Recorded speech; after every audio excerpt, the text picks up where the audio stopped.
Ravi de vous retrouver pour ce nouveau numéro de votre magazine Éco-Débat et tout particulièrement en ce début d'année 2021. Permettez-moi et toute l'équipe de Média TV de vous souhaiter nos vœux les meilleurs pour cette nouvelle année. Cette nouvelle année qui sera aussi consacrée par un déploiement effectif et carrément important de la Russie sur le continent africain parce que pour beaucoup d'observateurs avertis, la Russie s'intéresse de plus en plus à l'Afrique ou plutôt fait son retour sur le continent africain. Coopération militaire, investissement économique, lutte contre le terrorisme, aide au développement agricole. Que fait réellement la Russie en Afrique? Pour en débattre, nous sommes avec professeur Prao Yao Séraphin, économiste. Merci d'être avec nous, professeur. C'est nous qui vous remercions.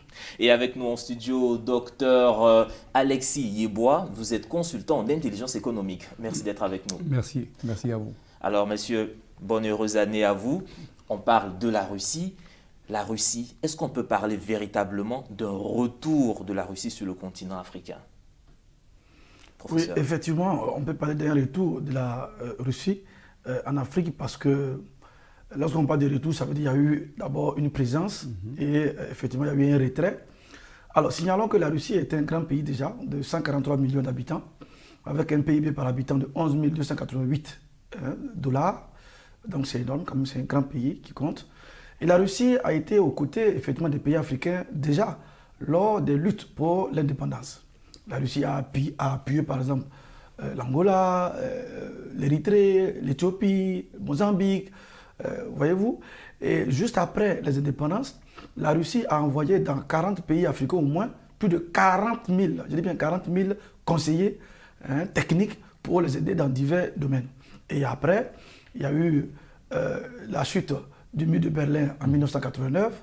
Et puis, 2 ans après, il y a eu l'effondrement de l'URSS, voyez-vous, l'Union des républiques socialistes et soviétiques. La Russie a été créée dans la foulée après. Et puis, bon, voilà, les grands soutiens de la Russie se sont éteints parce qu'il y a eu un renouvellement de la classe politique en Afrique. Du coup, la Russie n'était plus présente en Afrique. Mais nous constatons, depuis le début des années 2000, on va y revenir exactement à partir de 2006, la Russie a compris que l'Afrique n'était pas plutôt le terreau des guerres idéologiques désormais, mais l'Afrique était une terre d'opportunités et qu'il était important pour ce grand pays de tisser les relations économiques, politiques, diplomatiques et militaires. Donc on peut dire l'Afrique un terrain géostratégique pour beaucoup de grandes puissances, mais particulièrement, qu'est-ce qui attise le regain de cette dynamique russe sur le continent africain? Mais il faut le situer parce que vous savez, c'est une affaire d'influence dans le monde. La Russie, de façon naturelle, a son aire d'influence. Et cette aire d'influence, aujourd'hui, est grignotée par l'OTAN. Et la Russie, aujourd'hui, après avoir pris du recul par rapport aux difficultés dont le professeur vient de parler, aujourd'hui, a compris qu'elle peut aussi venir compétir dans les espaces où on parle de précaré, notamment les pays africains. Il faut le dire, l'Afrique, c'est là où se trouvent les matières premières du monde. Donc toutes les nations, que ce soit la Chine, l'Inde, la Turquie, les États occidentaux, tout le monde vient en Afrique pour chercher des matières premières.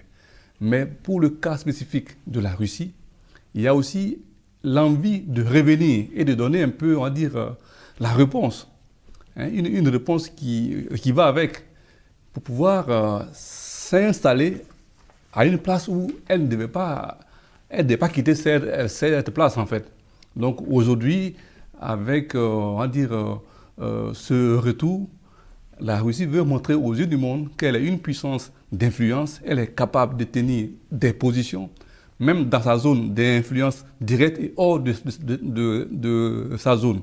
Et donc, aujourd'hui, vous avez près de 20 000 milliards, 20 000 milliards de dollars, 20 milliards de dollars, et ça, c'est très important en termes de... C'est vrai que, bon, quand on compare avec les autres pays, ce n'est pas la même chose, mais c'est déjà... La Russie est dans près de 40 pays africains sur 54. Oui, mais je vais revenir sur quelque chose. Vous avez parlé de 20 milliards de dollars. Ces 20 milliards de dollars, c'est l'aide apportée par la Russie ou c'est le volume des échanges? C'est le volume des échanges annuellement. Exactement. Et ça, ce sont les chiffres de 2018. Donc, certainement qu'en 2020, les choses vont vraiment évoluer. Donc, aujourd'hui, la Russie est presque partout. Et il faut le situer. La Russie ne vient pas en Afrique pour autre chose. Elle ne vient pas pour imposer la démocratie, les droits de l'homme et tout. Elle vient pour l'équipement en armement. Elle vient pour extraire certains minéraux qu'elle n'a pas sur son sol, parce que la Russie était un pays minier aussi. Mais il y a des minéraux qu'elle n'a pas. Elle vient aussi pour l'influence. Elle vient pour montrer sa puissance. En fait, la Russie, comme on dit, est de retour, en fait. Justement, cette Russie qui est de retour. Vous avez cité quelques exemples assez phares, mais au-delà on va revenir sur le volet militaire, quels sont les véritables aspects pratiques ou bien les avantages que les Africains tirent à cette relation avec la Russie? Bon, premièrement, c'est vrai qu'on va revenir là-dessus, mais c'est le premier avantage, hein. C'est la coopération militaire et la lutte contre le terrorisme. Vous voyez, dans bien des pays, ils sont sous embargo, vous savez, hein, et donc du coup ils ont des difficultés pour avoir les armes, et surtout les armes de qualité et bon prix. Or aujourd'hui avec la Russie, puisque la Russie veut effectivement compter dans la géographie mondiale, elle veut aussi montrer qu'elle a les armes puissantes. Regardez bien le Sukhoi 57 qui sort, qui fait des merveilles partout, et même les pays occidentaux même, en cherchent.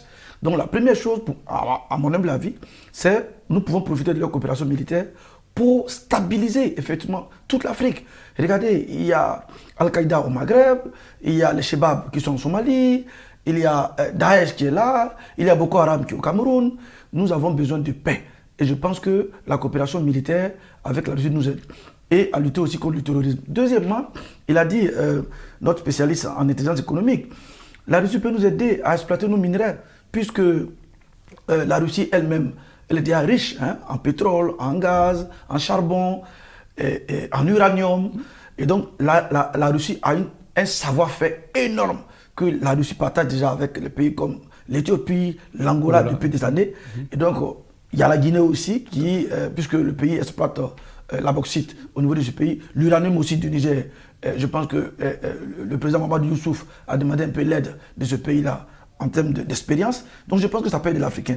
Et puis après, je pense que nous en Afrique aujourd'hui, on a des problèmes de délestage au niveau de l'électricité. On ne peut plus compter sur nos centrales électriques. La Russie se propose de nous aider en construisant des centrales nucléaires. Il y a une expérience pilote qui se fait aujourd'hui avec l'Égypte. Et donc je pense que nous avons beaucoup de choses à gagner. Vous avez parlé aussi du développement agricole. N'oubliez pas que la Russie a des grosses entreprises qui sont spécialisées dans la production des engrais. Une fois qu'on a fini ça, il y a aussi l'industrie pharmaceutique, parce que la Russie est réputée pour ses médicaments puissants qui traitent en un temps record et moins cher. Alors que vous savez que nous sommes submergés par des faux médicaments, nous en Afrique. Voilà une porte, voilà une occasion que nous pouvons profiter avec la Russie. Et on parle bien souvent, très souvent ces dernières années de diplomatie économique. On a vu en 2006 et en 2009, surtout avec la visite du secrétaire du ministre Medvedev, qu'est-ce que je raconte, Dimitri Medvedev justement, quand il est arrivé avec près de 400 hommes d'affaires sur le continent africain. Est-ce que du côté des Africains, on a ce genre d'initiative? Est-ce que le Ghana, le Cameroun ou bien le Nigeria peut se lever, le président peut partir en visite avec des hommes d'affaires pour pénétrer le marché russe? Bon, déjà, je pense qu'il faut signaler depuis la percée, on va dire, russe en Afrique. Ça date déjà de 2005, hein, la première visite en Égypte, 2006, 2 visites en Algérie, hein, et puis au Maroc, où le roi Mohamed VI a vraiment déployé le tapis rouge. En tout cas, tous les honneurs ont été donnés à M. Poutine. Et je pense qu'il y a eu 12 chefs d'État qui ont rendu visite à la Russie. Et bien entendu, quand vous rendez visite à votre homologue, vous n'allez pas, vous et vos ministres seulement, vous partez bien entendu avec certains ministres et certains hommes d'affaires qui peuvent tirer, n'est-ce pas, profit de cette visite d'amitié. Donc je pense que effectivement, c'est vrai, vous allez me dire que on a vu par rapport aux autres pays, c'est toujours des contrats léonins, mais c'est à nous les Africains, voyez-vous, monsieur le journaliste, de nous organiser, de ne pas être un terreau, pour ne pas dire un territoire où on vient déverser les produits manufacturés des autres pays et réservoirs de matières premières. Nous aussi, dans les contrats que nous signons avec la Russie, comme la Chine, la France et tout autre pays, nous devons nous aussi proposer des produits à ces pays-là. Je pense que même si la Russie est un grand pays, la Russie quand même pourrait s'intéresser à un certain nombre de nos productions quand même. Alors au niveau des conflits entre grandes puissances, ces États-là qui s'affichent clairement avec la Russie, est-ce que quelque part derrière, ça ne perturbe pas leur relation avec, je veux dire, les États-Unis ou d'autres grandes puissances? Ben, dans ce domaine, les experts de la géostratégie le disent, il n'y a pas d'amitié entre les pays, ce sont les affaires en fait. Et nous, souvent, en Afrique, on a tendance à dire non, nous sommes des amis. Non, on n'est jamais amis, on est partenaires d'affaires. Donc, ça ne perturbe en rien. En fait, c'est la lutte. Et chaque pays cherche à tirer profit. Et là où je veux peut-être, vous voyez aujourd'hui, la Russie est en Centrafrique. Ce n'est pas un hasard. Parce que la Centrafrique, voici un pays frère qui a des difficultés pour s'équiper en armement et qui a du mal à se défendre parce que, bon, il y a des rebelles partout. Donc, la Russie vient comme une réponse à une situation. Et ça, c'est ce que le professeur vient de le dire. Dans presque tous les pays africains, nous avons ce genre de challenge. Et c'est pour ça que, quand la Russie vient, au contraire, il est bien de diversifier les relations. Quand vous diversifiez, vous minimisez le risque. C'est ça. Et ça permet aussi de bien discuter. Mais est-ce que vous pensez que c'est possible? Parce que dans certains États, comme la Côte d'Ivoire, il y a des accords particuliers de défense militaire qui ont été déjà signés avec d'autres grandes puissances. Est-ce que ça ne crée pas conflit? Justement, c'est ça qui est vraiment intéressant. C'est même une opportunité. C'est ce que nous disons en intelligence économique, c'est même une opportunité. Quand vous nouez une alliance avec un pays qui est puissant, si vous avez des difficultés, ce pays est capable de venir vous aider et de vous défendre parce que ce pays aussi a à perdre. Je prends simplement l'exemple de la Syrie. La Syrie, s'il n'y avait pas la Russie là-bas aujourd'hui... Bachar tombait. Voilà. Depuis longtemps. Donc, c'est même une très bonne chose. Il ne faut pas nouer les alliances avec les pays faibles. Il faut nouer les alliances avec les pays forts. Et comme ça, ça met en compétition, en fait. C'est ça. Vous ne vous dédiez pas, enfin, vous ne reniez pas les accords avec les autres pays, mais vous diversifiez pour que vous puissiez mettre en concurrence l'offre qui est devant vous. Et c'est une bonne chose. Et les pays africains doivent profiter, puisque nous avons maintenant les relations avec la Chine, avec l'Inde, avec la France, avec la Grande-Bretagne, avec les États-Unis, mais avec la Turquie, avec la Russie. C'est une occasion de dire que nous pouvons avoir des relations débarrassées de tout complexe, avec la liberté, et parler.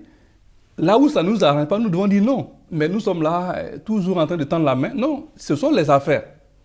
Et il n'y a pas d'amis, en fait. Non, mais quand vous prenez l'exemple, par exemple, de la Centrafrique. Oui, la Centrafrique, effectivement, il a dit l'expert en intelligence économique. Écoutez, voilà un pays qui est détruit depuis des années. Un pays potentiellement très riche. Mais je vous informe, et vous le savez, la France se trouve effectivement en Centrafrique. Il y a les forces onusiennes en Centrafrique. Mais malgré ces forces, la Centrafrique est déstabilisée. Qu'est-ce que fait le président Touadéra? Si je vous écoute, il va dire, bon, comme il y a la présidence française sur mon sol, pour ne pas titiller M. Macron et les Drians, je reste là et puis bon, les rebelles vont tuer chaque jour mes compatriotes. Non. En 2017, sachant bien effectivement que les Français étaient sur son sol et qu'il y avait les forces onusiennes, il s'est posé une seule question. Bon, voilà la problématique qui se pose à nous. Ces forces sont présentes depuis longtemps en Centrafrique, mon peuple meurt, et nous ne sommes plus même dans la pauvreté, mais dans une paupérisation la plus grandissante. Je fais quoi? Il dit, mais moi je m'en vais signer mes accords de défense avec les Russes en 2017. Et cet accord a fait quoi? Les Russes sont venus former effectivement les FACA, les forces armées centrafricaines, former effectivement toute la garde rapprochée de tout ce qui est ministre, etc. Et lui-même d'abord, ses gardes rapprochés. Et aujourd'hui, ils sont en train de créer des écoles même militaires et de police en Centrafrique, ce que les autres pays n'ont pas fait. Aujourd'hui, la France, comme il a dit l'expert en intelligence économique, la France double aujourd'hui son aide vis-à-vis de la Centrafrique, alors que pour le faire avant. Pourquoi? Parce qu'elle est menacée de très près par la Russie. Donc, c'est une bonne chose pour tous les États africains de diversifier nos partenaires. Parce qu'il a dit, De Gaulle, c'est lui qui a été l'auteur de cette fameuse phrase. La France n'a pas d'amis, elle n'a que ses intérêts à défendre. Nous aussi, nous devons faire pareil. Nous n'allons pas aller nous ligoter, nous lier les mains vis-à-vis d'un autre pays et ne pas profiter de la mondialisation. Parce que la mondialisation, il n'y a pas que le volet économique, ni le volet technologique, il y a aussi le volet militaire. C'est-à-dire profiter de la pluralité, du pluralisme de cette palette, pour ne pas dire ce chapelet de talents qui comporte le monde entier. Alors, mais qu'est-ce qui fait justement la particularité pour les Africains, ou bien l'avantage réel de commercer avec la Russie par rapport à la Chine, par rapport à la France? Non, déjà, moi, je pense que chaque pays a son credo. Et la Russie, je pense, ne peut pas se comparer, par exemple, à la Chine. La Chine, chaque année, c'est 200 milliards de dollars de commerce avec les pays africains. Vous prenez en termes de représentation diplomatique, la Russie, c'est 40 représentants diplomatiques. Là où la Chine compte 52, la France, 47 et 48 pour les États-Unis. Donc chacun a, je vais dire, sa place à prendre. Voyez-vous? Mais je dis, en matière, par exemple, de sécurité, je pense que la Russie peut nous aider. À part ça, la Russie vend beaucoup de céréales en Égypte et en Algérie. Nous n'avons pas le problème, nous, en Afrique subsaharienne. Mais je pense que le bien sécuritaire, je dis bien, la sécurité est un bien. Le bien sécuritaire doit intéresser les pays d'Afrique subsaharienne, puisque la stabilité politique est devenue une variable aujourd'hui. Donc on ne peut pas se permettre d'être dans une déflagration politique et dans une insécurité si nous voulons le développement. Et la Chine, la Russie, je pense de ce point de vue, peut nous aider à sécuriser nos eaux, nos ports, nos pays et avoir la paix. Alors, on a vu qu'il y a deux pays principalement qui attirent le regard de la Russie. On a l'Égypte. Vous avez parlé tantôt tout à l'heure de 20 milliards de dollars d'échanges. On voit que déjà l'Égypte capte à lui seul 7 milliards de dollars sur ce point-là. On a la Centrafrique dont vous venez de parler des aspects militaires. L'Égypte, c'est aussi une puissance militaire en Afrique. Exactement. Quels sont les autres pays phares par lesquels la Russie tente de pénétrer le continent? Il faut déjà citer l'Algérie, où la Russie est déjà là-bas il y a très longtemps. Donc, parce qu'ils ont une expertise en termes de gaz, en termes de pétrole.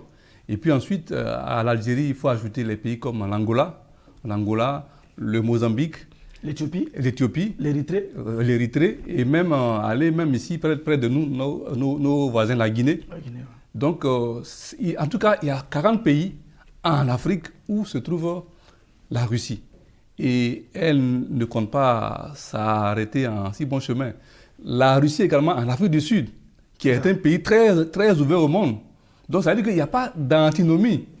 Et puis aujourd'hui, nous sommes plus dans une approche idéologique dans les relations entre les pays. Les nations sont là pour faire des affaires. Il ne s'agit pas de dire je suis socialiste, je suis ceci, cela. Non. Est-ce que je fais les affaires? Qu'est-ce qui profite à mon pays? Donc la Russie est partout en fait. Ici même en Côte d'Ivoire, je crois qu'ils ont essayé même de s'installer. Il y a quelques entreprises russes qui ont essayé, mais ce n'est pas exclu. Donc le monde est ouvert, comme il a si bien. Nous sommes dans la mondialisation. Il n'y a plus de frontières en fait. Donc ce sont les affaires, les entreprises sont libres de bouger, les hommes d'affaires sont libres de bouger. Et là où il y a la diplomatie qui peut les accompagner, il faut le faire. Voilà. Et donc tous les pays sont concernés par les relations aujourd'hui. Et au-delà de ces pays, on constate même que la Russie pénètre aussi dans les institutions africaines. La Russie qui est entrée au niveau de l'Union africaine, au niveau de la communauté de développement de l'Afrique australe, la SADC, la communauté économique des États de l'Afrique de l'Ouest, l'autorité intergouvernementale pour le développement et autres. Au niveau politique, qu'est-ce qui fait courir autant la Russie? Non, mais je pense que Dr Yeboah l'a dit dès l'entame, c'est une guerre d'influence. Vous savez, pour être un grand pays, il faut aussi participer à la gouvernance, n'est-ce pas, mondiale. Et la Russie entend démontrer à la face du monde que je compte désormais. Et il a dit, en dehors de ce que vous pouvez appeler comme le précaré russe, les Balkans et autres, mais je peux aller même en Afrique.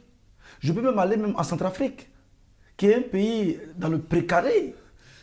Souvenez-vous des relations fraternelles entre Valéry Giscard d'Estaing et Bokassa. Oui.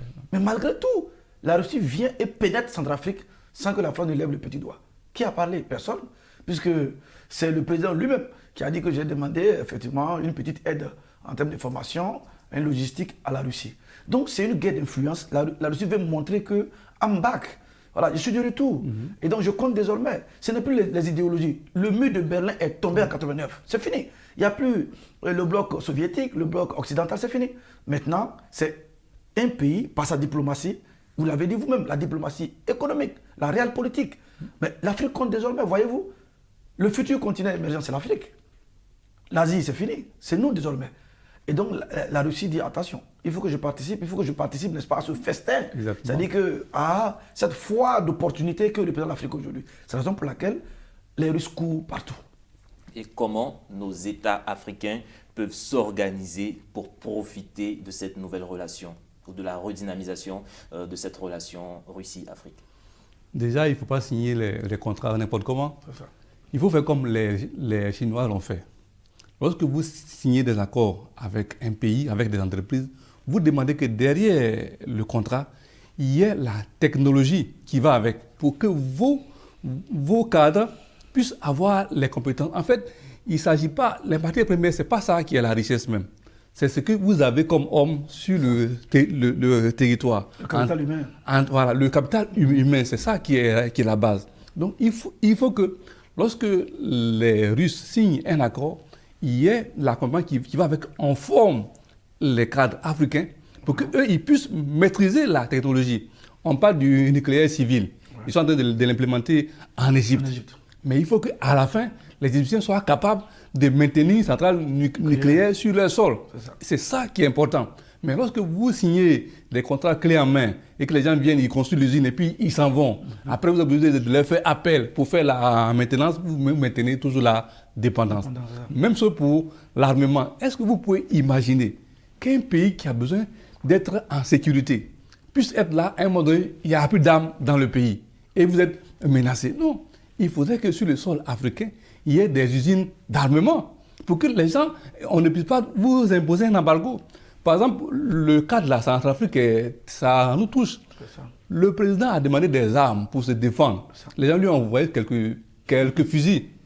La Russie vient de donner 400 tonnes d'armes et de munitions. Mais le pays est prêt à se défendre. Avec des avions de guerre. Sans ça, ces élections-là n'allaient pas avoir lieu, je vous assure.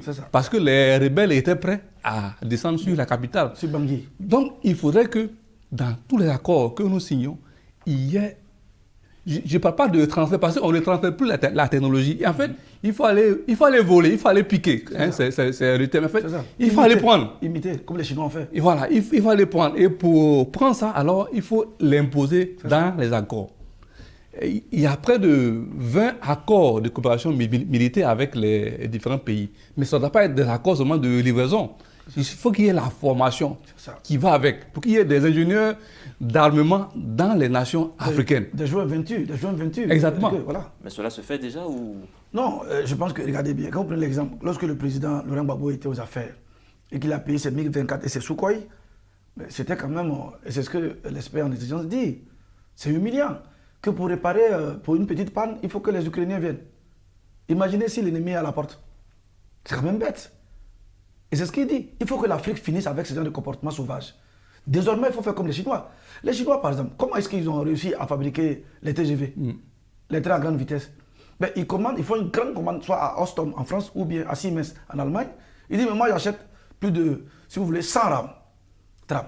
Mais quand vous voyez effectivement le coût, mais c'est des milliards pour ton économie. Mais il dit, attention, il y a une condition. Quelle est la condition? La condition, c'est que vous formiez effectivement 90 de nos compatriotes et avec vos 10 ingénieurs, ça fait 100 personnes et puis on fabrique. Mais allez-y réfléchir. Mais quand vous partez réfléchir, Angela Merkel, elle voit l'argent et puis elle accepte. Et c'est comme ça qu'on transfère, comme a dit l'expert. Donc ne pensez pas qu'aujourd'hui, c'est vrai, on va acheter les fusils, l'armement, ou bien peut-être même les Mi-24, les Sukhoi, etc. avec eux, mais il ne faudrait pas qu'on fasse comme par le passé. Il faut que les Russes forment localement nos ingénieurs afin que lorsque les Russes seront partis, que nos ingénieurs prennent effectivement le relais. Et c'est learning by doing, l'apprentissage par la pratique. Et avec cela, vous allez voir que nous aussi, demain, regardez bien l'université de Mans. C'est l'université qui va se spécialiser dans les métaux, le fer. Donc nous aussi, demain, il faut que nous soyons très visionnaires dans une dimension prospective. Il faut que nous nous jetions sur peut-être 20 ans, 10 ans. On dit, bon, la Côte d'Ivoire doit être, au niveau de la métallurgie, par exemple, nous devons avoir cette spécialité. Et donc, de façon stratégique, un accord, pour ne pas dire un partenariat avec les Russes, doit nous aider à cela. Ce que nous voulons dire sur votre plateau, c'est que ce sont les intérêts qui gouvernent le monde, ce ne sont pas les émotions. Et donc, du coup, C'est vrai qu'on a besoin de leurs armes, mais qu'est-ce que nous gagnons? Est-ce que nous allons payer les armes chaque année, pendant 10 ans, 30 ans? Est-ce que nous-mêmes, nous ne sommes pas des êtres humains capables de réfléchir comme eux? Si tel est le cas, mais envoyons quelques ingénieurs en télécommunication, en armement, etc., mécanique, je sais pas, en Russie. Voilà, c'est-à-dire qu'il faut que vraiment ça soit un contrat win-win, pas un contrat léonin. Un contrat gagnant-gagnant. Messieurs, merci pour vos éclairages. C'est ici malheureusement qu'on va s'arrêter pour ce numéro de notre magazine Éco-Débat. Nous parlions des relations redynamisées entre l'Afrique et la Russie. Mesdames et messieurs, c'est ici que nous vous disons au revoir et surtout très très bonne année 2021. À très vite.